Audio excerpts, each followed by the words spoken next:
Permittivity and relative permittivity. आज हम बात करेंगे बच्चों परमिटिविटी के बारे में।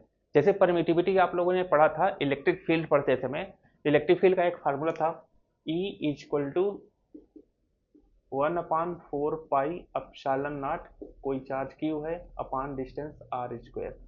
जो ये फैक्टर है एप्सिलॉन नॉट, इसको एप्सिलॉन नॉट बोलते हैं, एप्सिलॉन। जीरो है तो यहाँ पे एप्सिलॉन नॉट, ऐसे हम इसको पढ़ेंगे एप्सिलॉन नॉट।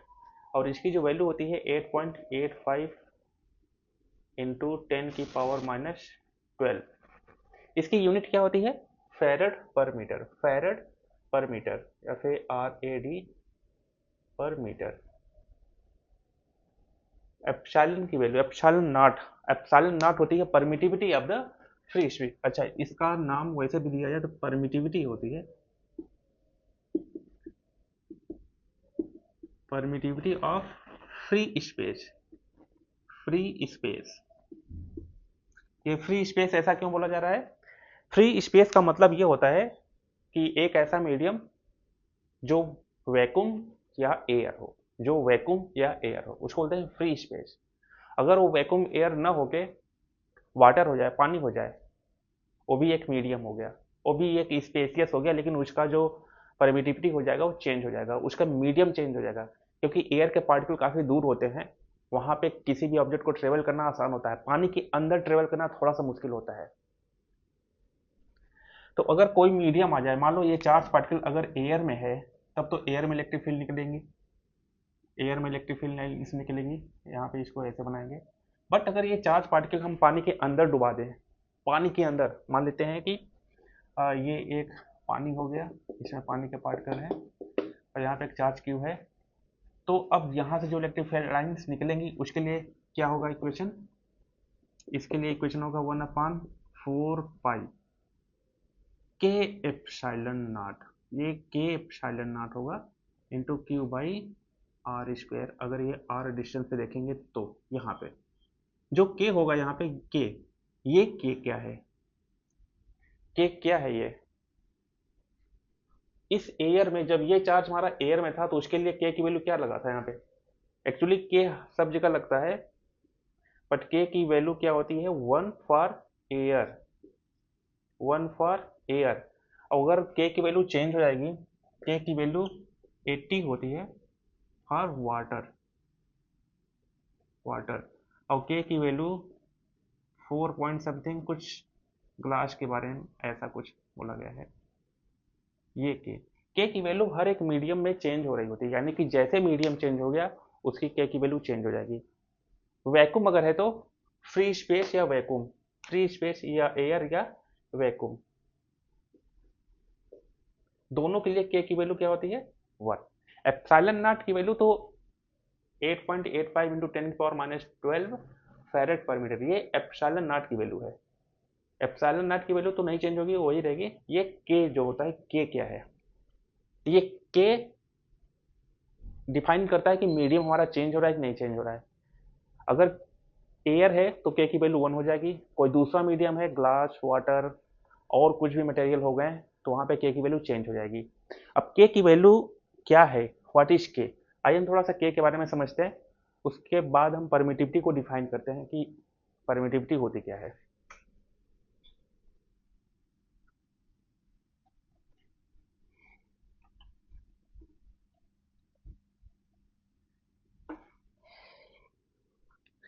यहाँ पे हम बात करेंगे के बारे में, जो एप्सिलॉन नॉट की जगह के एप्सिलॉन नॉट लग रहा है, कब? के जैसे मीडियम हमारा चेंज हो रहा है तब।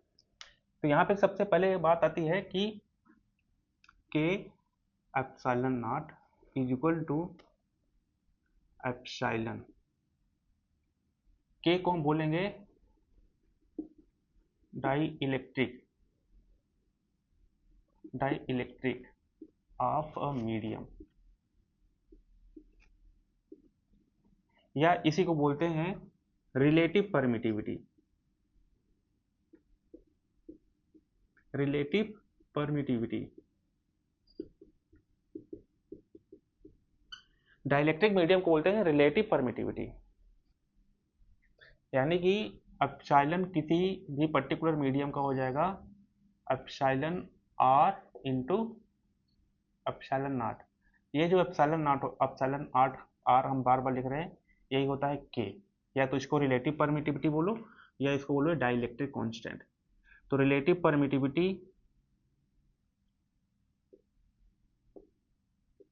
Permittivity is equal to dielectric constant.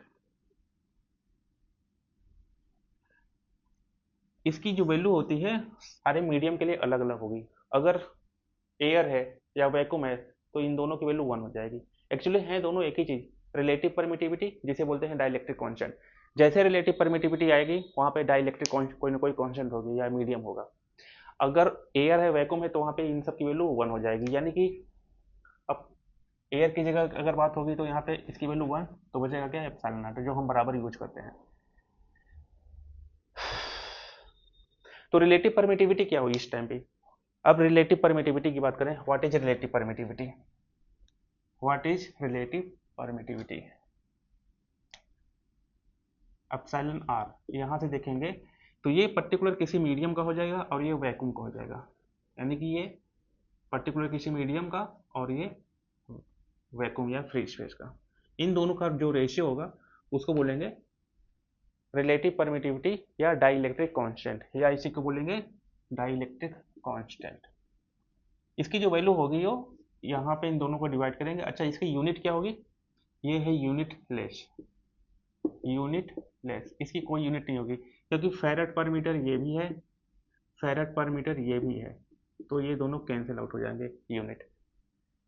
Relative permittivity ratio होता है विद रिस्पेक्ट टू एयर या वैक्यूम। किसी भी मीडियम की permittivity with respect to air की परमिटिविटी, किसी भी मीडियम के, सपोज दैट कि वाटर की परमिटिविटी क्या होगी, वाटर की permittivity with respect to air की परमिटिविटी, हम उसको कंपेयर करेंगे ऑलवेज एयर या वैक्यूम। ग्लास की परमिटिविटी क्या होगी, permittivity of glass with respect to air या वैक्यूम, परमिटिविटी ऑफ एयर। किसी दूसरे मीडियम की बात करेंगे तो उसकी डाइलेक्ट्रिक कांस्टेंट होगी permittivity of the medium with respect to permittivity of air या वैक्यूम, उसी को बोलेंगे रिलेटिव परमिटिविटी। बट सारी चीजें हमने बता दिया, अभी हम परमिटिविटी को डिफाइन नहीं किया। व्हाट इज परमिटिविटी, परमिटिविटी क्या होती है। अब हम यहाँ पे मेन डिफिनेशन लिखेंगे, परमिटिविटी क्या होती है।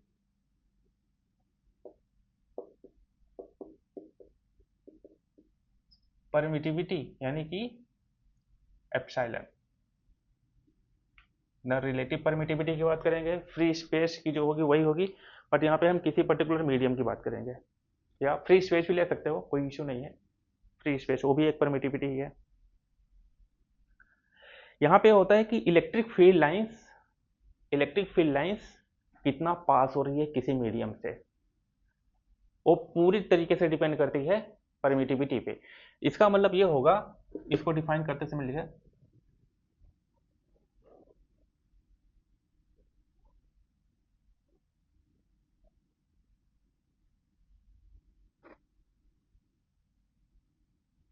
permittivity is a factor which allow how much electric field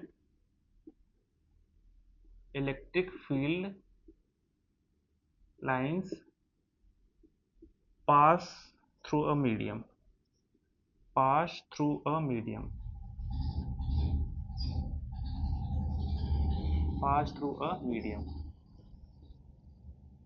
that is called permittivity। देखो परमिटिविटी क्या है, ये एक फैक्टर है। किसकी फैक्टर है, पर्टिकुलर किसी मीडियम का है फैक्टर। जिस फैक्टर से सारे मीडियम चेंज होते हैं ना, वही फैक्टर होता है परमिटिविटी। ऐसे भी हम यहाँ पे लिख सकते हैं परमिटिविटी, जैसे एयर हो गया हमारा, ग्लास हो गया, वाटर हो गया, और भी हम कुछ भी बात करेंगे, बहुत डेंसिटी हाईली डेंस जो हो गया, मॉइस्चर हो गया, सबकी डेंसिटी क्या होगी या सबका चेंज हो जाएगा ना, मीडियम चेंज हो जाएगा, हर जगह की डेंसिटी या पार्टिकल की कंडेंस कौन कितना कैसा है चेंज हो जाएगा। वही एक फैक्टर होता है परमिटिविटी। अच्छा, इसी फैक्टर की वजह से electric field lines, how much electric field lines pass through the medium, how much electric field lines pass through the medium, इसका मतलब क्या है? इलेक्ट्रिक फील्ड को अगर हम डिफाइन करेंगे तो यहाँ पे होगा 1/4 pi epsilon nought q by r square. अगर हम किसी दूसरी मीडियम की बात करेंगे, ये हो गया फॉर एयर के लिए, या अदर मीडियम की बात करें तो 1/4 pi K epsilon nought into q by r square. देखा जाए तो यहाँ पे नीचे के एक्स्ट्रा आ गया एक, वो भी इलेक्ट्रिक फील्ड में वो नीचे डिवाइड हुआ है। तो इसका मतलब किसी, अच्छा यहाँ पे के की वैल्यू ऑलवेज 1 है, यहाँ पे के की वैल्यू ऑलवेज 1, और किसी दूसरे मीडियम का जो के की वैल्यू होगी वो ऑलवेज ग्रेटर देन 1, तो जो के है ऑलवेज ग्रेटर देन 1 होगा। यानी कि नीचे की वैल्यू, या कि कोई दूसरा मीडियम होगा तो यहाँ पे नीचे की वैल्यू बढ़ जाएगी, मीन्स इलेक्ट्रिक फील्ड लाइंस कम हो जाएंगी, वहाँ पे इलेक्ट्रिक फील्ड लाइन कम हो जाएंगी। किसकी वजह से कम हो रही है? ये कम हो रही है इसकी वजह से। तो हम अगर यहाँ पे ई एयर की बात करें, ई नॉट अपन ई कोई मीडियम हो गया, तो यहाँ पे आ जाएगा 1/k, यानी कि के ये ऊपर चला जाएगा, ये हो जाएगा यहाँ पे के। इलेक्ट्रिक फील्ड लाइंस चेंज हो रही हैं, इलेक्ट्रिक फील्ड लाइंस का पास होना किसी मीडियम से वो अलग अलग मीडियम में चेंज हो रहा है, और जिस फैक्टर की वजह से चेंज हो रहा है उसी फैक्टर को बोलते हैं परमिटिविटी। इलेक्ट्रिक फील्ड लाइंस, अच्छा परमिटिविटी हमारी बढ़ रही है तो इलेक्ट्रिक फील्ड लाइंस बढ़ रही हैं, कैसे? यहाँ पे हम देखेंगे कि कैसे बढ़ रही हैं। इक्वेशन से तो समझ में आ गया, परमिटिविटी हमारी बढ़ रही है, इलेक्ट्रिक फील्ड लाइंस बढ़ रही हैं, बट ये हो कैसे रहा है? आइए हम यहाँ पे कुछ देखते हैं डायग्राम बना के कि ऐसे कैसे हो रहा है।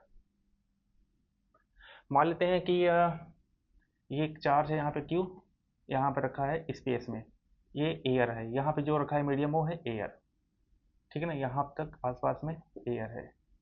थोड़ी देर दूर जाने के बाद यहाँ पे एक बादल है, क्लाउड, क्लाउड मान लेते हैं, कुछ ऐसे क्लाउड है ये कुछ ऐसे क्लाउड है।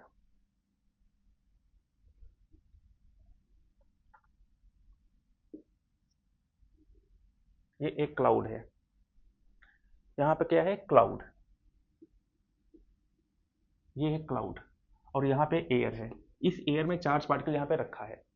क्लाउड में सारे के सारे ऑलमोस्ट यहाँ पे वाटर ही होते हैं, H2O, यहाँ पे वाटर ही होते हैं, H2O। H2O की खास बात क्या है? वो बहुत ज़्यादा स्ट्रांग पोलरिटी जनरेट करता है, प्लस माइनस होता है, बहुत ही ज़्यादा पोलर फॉर्म में होता है, तो इसको एक अच्छा हम डाइलेक्ट्रिक समझ सकते हैं।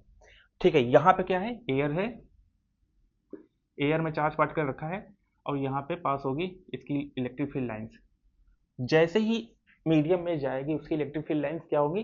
कम होनी चाहिए ना, फार्मूले में था इलेक्ट्रिक फील्ड लाइंस कम होनी चाहिए, यानी कि E/E0 की बात करेंगे तो 1/k आ रहा था।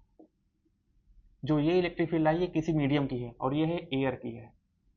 जैसे मीडियम की इलेक्ट्रिक कांस्टेंट बढ़ गया तो इलेक्ट्रिक फील्ड लाइंस कम हो जाएंगी। कैसे होगा आइए हम देखते हैं। तो यहाँ से इलेक्ट्रिक फील्ड लाइंस ऐसे जाएगी बाहर, इधर यहाँ पे बाहर जाएगी, यहाँ पे ऐसे, इस रीजन में भी इलेक्ट्रिक फील्ड लाइन ऐसे जाएगी बाहर, ठीक है ना। ढेर सारे हम बस इतना देख रहे हैं। इस जो ये वाली इलेक्ट्रिक फील्ड है, ये इलेक्ट्रिक फील्ड ई है, ई है, ई है, ये यहाँ से यहाँ तक ई ही जा रही है, बट यहाँ पे जाने के बाद मीडियम चेंज हो गया। इस डाइलेक्ट्रिक के अंदर ढेर सारे चार्ज पार्टिकल होंगे, ढेर सारे चार्ज पार्टिकल होंगे, मान लेते हैं पॉजिटिव निगेटिव सब बराबर हैं, चार्ज पार्टिकल हैं अच्छे खासे, तो उसमें कुछ पॉजिटिव चार्ज होंगे, कुछ निगेटिव चार्ज होंगे। अब ये चार्ज पार्टिकल, ये पूरे के पूरे चार्ज पार्टिकल इस इलेक्ट्रिक फील्ड के रीजन में आ गए, ये इलेक्ट्रिक फील्ड लाइन यहाँ पे जा रही है। तो इलेक्ट्रिक फील्ड में अगर कोई चार्ज पार्टिकल आता है, कोई चार्ज पार्टिकल इलेक्ट्रिक फील्ड में आता है तो फोर्स लगने लगता है, F=q। पॉजिटिव चार्ज अगर है तो इलेक्ट्रिक फील्ड लाइंस के डायरेक्शन में हमारा फोर्स लगेगा, अगर कोई निगेटिव चार्ज है तो इलेक्ट्रिक फील्ड लाइंस के अपोजिट डायरेक्शन में फोर्स लगना शुरू करेगा, यानी कि वो इलेक्ट्रिक फील्ड के अपोजिट डायरेक्शन में जाएंगे जो निगेटिव चार्ज होंगे। तो मान लेते हैं यहाँ पे प्लस चार्ज हो गया, प्लस चार्ज अगर जो होगा वो इलेक्ट्रिक फील्ड लाइंस के साथ जाएंगी इधर हो जाएगा, इस साइड में पूरे के पूरे प्लस चार्ज यहाँ पे जनरेट हो जाएंगे, निगेटिव वाले इलेक्ट्रिक फील्ड के अपोजिट, यानी यहाँ पे पूरा पूरा निगेटिव।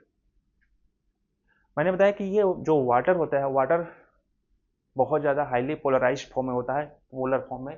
देखा जाए तो यहाँ पे पहले न्यूट्रल में था, अब पोलर फॉर्म में कन्वर्ट, एक साइड में पॉजिटिव एक साइड में नेगेटिव, ये पोलर फॉर्म में होगा। इसी प्रोसेस को बोलते हैं पोलराइजेशन। प्लस से माइनस क्रिएट होना, प्लस से माइनस क्रिएट होना यानी पोल जनरेट होना, इज कॉल्ड द पोलराइजेशन।